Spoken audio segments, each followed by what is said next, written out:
just talk to us about what you have seen from, just this series so far.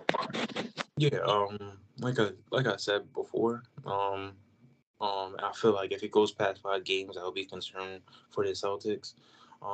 Specifically in game one when I watched one, um, they were kind of blowing them out, but then it came to a point where, like the end of the third, beginning of the fourth, the Hawks started to come back, and I feel like that's kind of like not a running theme with the Celtics, but like I kind of see it not frequently, but pretty often to where they kind of like release off the gas pedal sometimes, and they could find themselves like playing catch up even.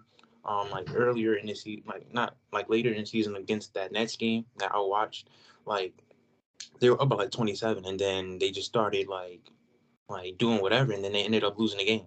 So I feel like that's like a running pattern. That's something to definitely be concerned about. But I feel like going forward, I don't feel like uh, I feel like they take Atlanta more serious, especially after that game one.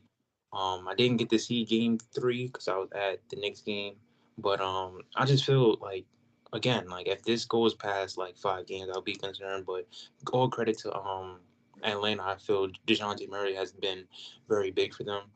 He's definitely had an impact on the game everywhere. To be honest, it's not just one thing. I could just say that he's doing well. He's doing pretty much everything at a good rate.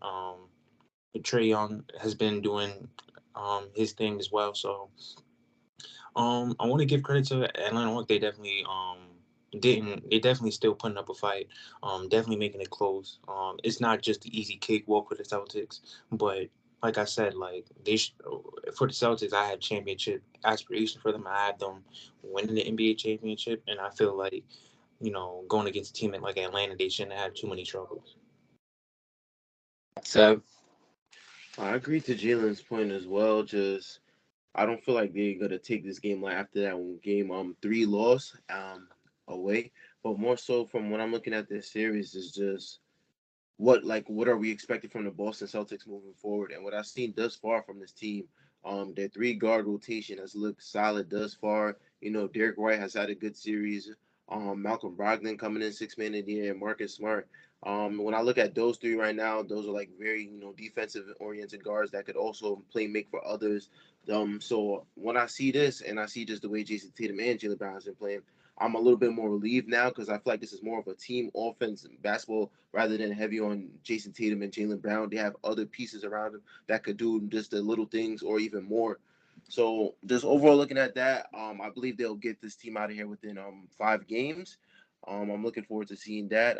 Trey Young, on the other hand, for the Atlanta Hawks, he's looked suspect thus far. I'm not gonna lie to you.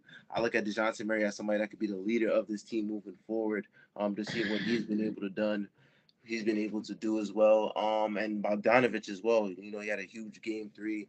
I just feel like this team overall in general, like they're fighting, as Jalen's saying, they're putting up the fight, but it's just the Celtics. I feel like it's a little bit too much. They're a little bit too talented. yeah. When it comes to the Hawks and the Celtics, I agree with you. I don't think the Celtics will win in 5 games. But just just hopping on what you just said, Seb, about Trey Young. I just wrote down his percentages for a reason. It's averaging, not averaging, but just field goal percentage wise, 40, shooting 41.9%, and from three, 26.3%. I just don't think that's sustainable if the Hawks are gonna be good in the playoffs. When we were talking about X factors when they just came in the series, I just thought it was for the Hawks. It was gonna have to be Trey Young. I think they're gonna go as far as he can take them. He just has like that Stephen Curry effect to his team to where if his 3 point shot is falling, it just opens up the floor for everyone else. And everyone sort of follows the lead. But if he's not playing well, I kind of see the Atlanta Hawks, just kind of fall apart as a team. He just has to play better. We seen last year in the playoffs, the defensive schemes that the Heat threw at him, which I thought was the reason. But I don't even think the Celtics have even played him the same way. He just still hasn't shot the ball particularly well.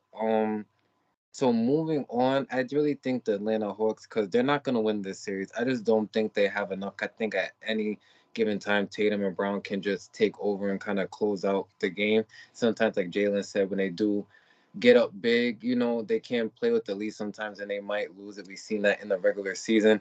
Um, but I don't. I think the Celtics are just seeing what works this series. I'm seeing just how healthy everyone is, just letting everyone get their rhythm because they know, the playoffs really start for them. Next round once they get to this Philadelphia series, and it's just gonna be a bigger matchup. But I'm not worried about the Celtics. It's just Trae Young. I just think the organization has to look what they want to do with him this off season. Because now it's the second playoffs in a row where he just has not shot the ball well. I feel like if you're known for something, you at least have to do that well when it matters. Trae Young is a scorer, 3-point shooter. Yes, he can facilitate, but he came in here as a shooter and he's just not shooting the ball well. So he has to fix that.